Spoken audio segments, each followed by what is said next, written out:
मैंने एक कहानी सुनी। एक बार स्वर्ग से कुछ देवदूत कुछ कॉलेज स्टूडेंट्स के पास आए और उनसे पूछने लगे कि तुम्हें स्वर्ग जाना है या नर्क जाना है। तो उन कॉलेज के स्टूडेंट्स ने कहा, हमें इससे कोई फर्क नहीं पड़ता कि हमें स्वर्ग जाना है या नर्क जाना है। तुम चाहे हमें जहां भी ले जाओ, बस हमारा मोबाइल और फास्ट इंटरनेट वहां पर जरूर होना चाहिए। फिर तुम जहां भी ले जाओ, स्वर्ग है नर्क है, इससे कोई फर्क नहीं पड़ता, बस तुम्हारा इंटरनेट फास्ट होना चाहिए, फिर हम कहीं भी रह लेंगे। आज के जमाने में मोबाइल हमारी जरूरत नहीं, आदत नहीं, हमारी लत बन चुका है। होश ही नहीं रहता कि हम कहाँ पे हैं, क्या कर रहे हैं। कहीं भी किधर भी मोबाइल चलाने बैठ जाते हैं। पहले के जमाने में जब दो लोग लड़ते थे तो आसपास के लोग बीच बचाव का काम करते थे, उनको लड़ने से रोकते थे, या किसी का एक्सीडेंट हो जाता था तो उनकी हेल्प करते थे। फिर समय बदला, फिर लोगों ने बीच बचाव करना छोड़ दिया, लोग तमाशा देखने लगे। फिर आया मोबाइल का जमाना। अब ना लोग बीच बचाव करते हैं और ना ही तमाशा देखते हैं, अपना मोबाइल निकालते हैं और वीडियो शूट करना शुरू कर देते हैं। अरे किसी का एक्सीडेंट हुआ है, उसकी मदद नहीं करेंगे बल्कि उसका वीडियो शूट करना शुरू कर देंगे। दो लोगों का झगड़ा हो रहा है, कोई उन्हें शांत नहीं कर रहा, लोग उनका वीडियो निकाल रहे हैं, सोशल मीडिया पे अपडेट कर रहे हैं। वो टीवी पे न्यूज़ नहीं दिखाते। जब बाढ़ आती है, लोगों के घर डूब जाते हैं, तो उनकी मदद करने के बजाय उनसे पूछा जाता है कि बाढ़ में तुम्हें कैसा लग रहा है। अरे किसको अच्छा लगेगा बाढ़ में? इतनी तो हर इंसान को समझ है कि जब बाढ़ आएगी तो सब परेशान हो जाएंगे। एक दादी माँ अपने पोते के साथ बाजार में निकली तो उसने देखा एक लड़की जिसकी गर्दन टेढ़ी हो गई है, मुंह भी टेढ़ा हो गया है। तो उसने अपने पोते से कहा, जल्दी से जाकर के इससे जूता सूंघाओ, किसी डॉक्टर को बुलाओ, इससे मिर्गी का दौरा आया है।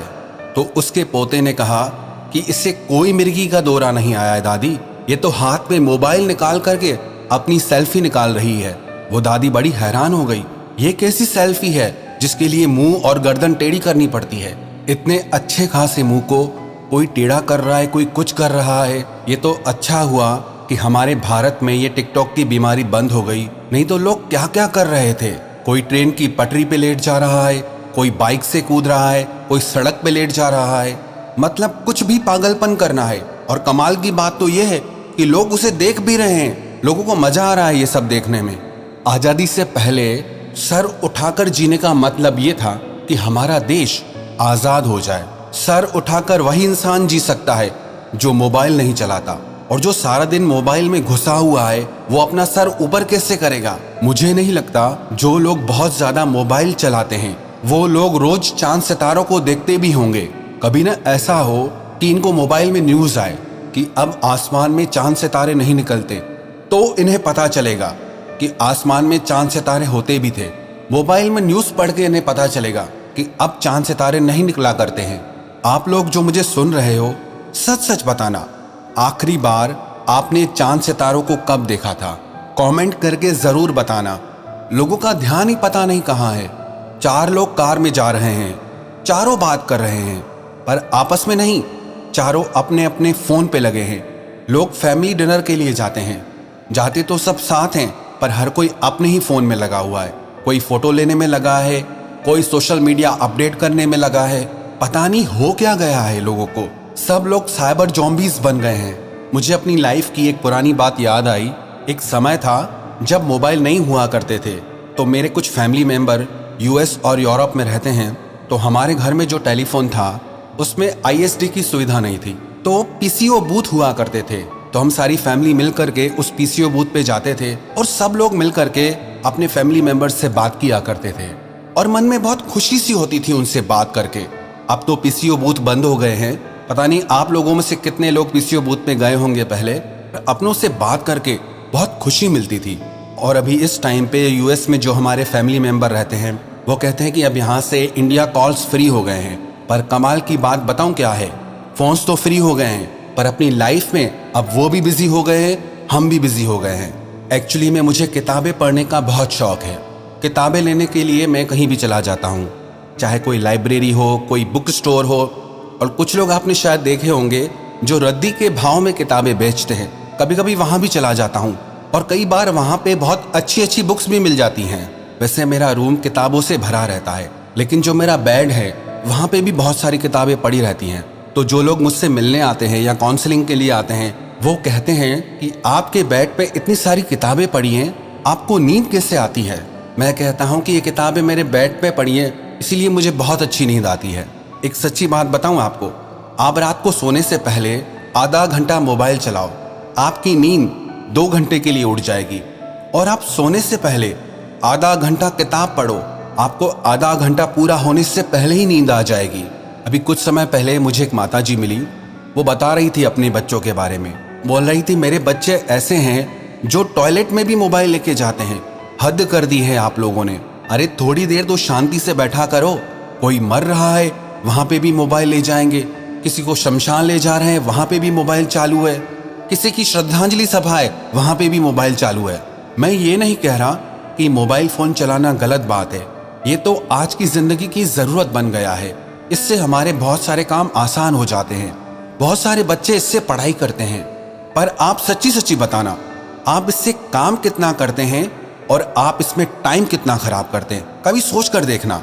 मोबाइल की दुनिया इतनी खतरनाक है, आपको पता ही नहीं चलता कि आपने कब इसमें घंटों निकाल दिए। एक टिप आपको देता हूं, जब भी आप मोबाइल में घुसे तो एक टाइमर या अलार्म सेट कर लें कि सिर्फ इतनी देर ही मोबाइल चलाऊंगा और इतनी देर के बाद मैं मोबाइल को इस्तेमाल करना बंद कर दूंगा। कहते हैं जो इंसान 1 घंटे में बिना काम के 5 बार से ज्यादा अपना मोबाइल चेक करता है, वो मोबाइल एडिक्ट है, उसको मोबाइल की लत लग चुकी है। अरे मैंने खुद ऐसे कई लोगों को देखा है जो बिना काम के हर थोड़ी देर में अपना मोबाइल चेक करते रहेंगे, या जैसे ही मोबाइल में नोटिफिकेशन की बीप बजेगी उसी टाइम इंस्टेंटली अपने मोबाइल को चेक करते हैं, जैसे कि मोबाइल उनका बॉस हो, उनका मालिक हो। और ये नौकरों की तरह हाथ जोड़कर खड़े हो जाते हैं, हाँ मेरे मालिक आज्ञा करिए। जैसे ही मोबाइल में कोई नोटिफिकेशन आया उसी टाइम मोबाइल हाथ में पकड़ लेंगे। चाहे जिंदगी का कितना भी खूबसूरत लम्हा हो, उसे छोड़कर वो मोबाइल में घुस जाएंगे। अरे आप लोग जिंदगी जी कहाँ रहे हो? आपको अगर होश हो तो जिंदगी जियो ना। आपको होश कहाँ है जो आप जिंदगी जियोगे? आप तो घुसे पड़े हो मोबाइल में। अब किसी को कहो तो बात बुरी लगती है। अब बुरी लगती है तो क्या करें? जो सच है वो तो है ना, ये सब तो हो ही रहा है ना। मैं कोई झूठ थोड़ी कह रहा हूँ। कहाँ जी रहे हैं हम? पता नहीं कौन सी दुनिया में हम लोग गुम हो गए। होश ही नहीं है किसी को। न किसी का खास दिन याद रहता है, न कोई खास तारीख याद रहती है, न कोई अच्छी बातें याद रहती हैं। सब लोग पता नहीं कहाँ खोए से रहते हैं। रात को सोएंगे तो मोबाइल चलाते हुए सोएंगे, सुबह को उठते ही मोबाइल चलाना शुरू कर देंगे। कुछ और आपकी जिंदगी में इम्पोर्टेंट है या नहीं है? मैंने हमेशा अपने बड़े बुजुर्गों से एक बात सीखी है कि रात को जब आप सोने जाओ तो उस समय पे सारी चीजें छोड़कर परमात्मा को प्रार्थना करके, उनका ध्यान करके फिर सोना चाहिए। उससे आपको बहुत अच्छी नींद आएगी, मन में बहुत अच्छे विचार आएंगे, आपको स्वप्न भी अच्छे आएंगे। और जब नींद से उठो तो आप परमात्मा को प्रार्थना करो, उनका ध्यान करो, जिससे आपका सारा दिन बहुत अच्छा गुजरेगा। मैं सच कहूं, मुझे तो बिल्कुल नहीं समझ आता जो लोग ऐसे सारा दिन मोबाइल में घुसे रहते हैं ना, उनसे क्या बात करें? हम उनसे बात करें, वो हूं करते रहते हैं। उन्हें कुछ समझ ही नहीं आता हम उनसे कह क्या रहे हैं। न उन्हें कुछ सुनाई देता है, न उन्हें कुछ समझ आता है। अगर आपको भी ऐसी जिंदगी अच्छी नहीं लगती है तो प्लीज अपनी लाइफ स्टाइल को चेंज करिए। मोबाइल के गुलाम मत बनिए, उसके बॉस बनिए। जब आपको उसकी जरूरत हो उसका यूज करिए, और जब आपको उसकी जरूरत नहीं है तो आप अपने जरूरी काम करिए। अपनी लाइफ पे फोकस करिए, अपनी हेल्थ पे फोकस करिए, अपने फ्यूचर पे फोकस करिए। क्या यही आपकी पहचान है कि आप सारा दिन मोबाइल चलाते रहते हैं, या कुछ और भी आपकी जिंदगी में इंपॉर्टेंट है?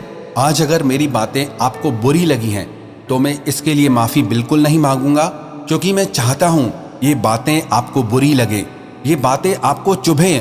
तभी आपकी जिंदगी में बदलाव आएगा, तभी आप अपनी जिंदगी में कुछ बड़ा करेंगे। आज से आप खुद से प्रॉमिस करिए कि आप रोज अपनी हेल्थ को जरूर टाइम देंगे, आप रोज मेडिटेशन जरूर करेंगे, आप रोज बुक रीडिंग जरूर करेंगे और अपने परिवार के साथ अच्छा समय बिताएंगे। मोबाइल का सिर्फ उतना ही इस्तेमाल करेंगे जितना जरूरी है।